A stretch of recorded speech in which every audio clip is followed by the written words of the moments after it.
So today, let's do a little bit of chatting on Ford memorabilia. Now, I realize that a lot of people who watch my videos here on TikTok probably aren't as passionate about antiquing as I am. But honestly, sometimes throwing your money in some of these old vintage pieces of memorabilia can give you a better return than some other investments. Now, I'm by no means saying that you should immediately go out and start buying memorabilia.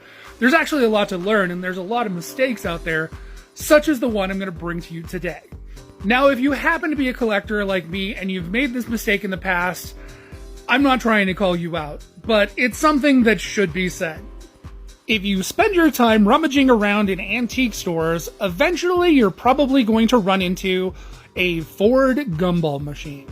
So often do I see these gumball machines marketed as Ford Motor Company memorabilia, and the fact is, they have no relation to each other. Ford Gum was actually started in 1913 by a guy by the name of Ford Mason.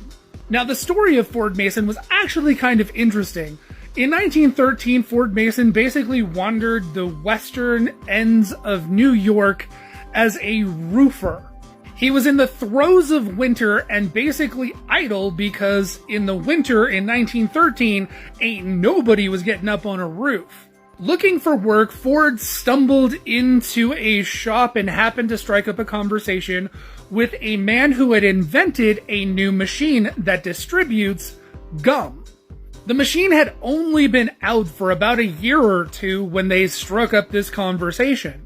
So Ford was basically getting in on the ground level of this new invention. Mr. Mason would eventually go on to start his own gum company. It would become one of the largest distributors of gum in the US.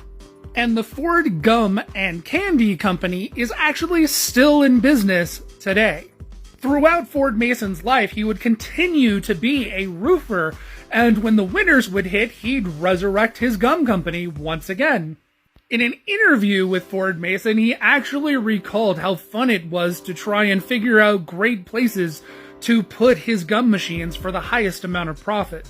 I know, I'm the only one who's probably interested in this, but the next time you see a Ford gumball machine, you'll know that it had absolutely nothing to do with Henry Ford. That's not to say that the gumball machines weren't actually worth anything.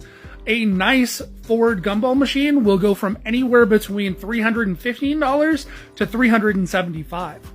Happy picking!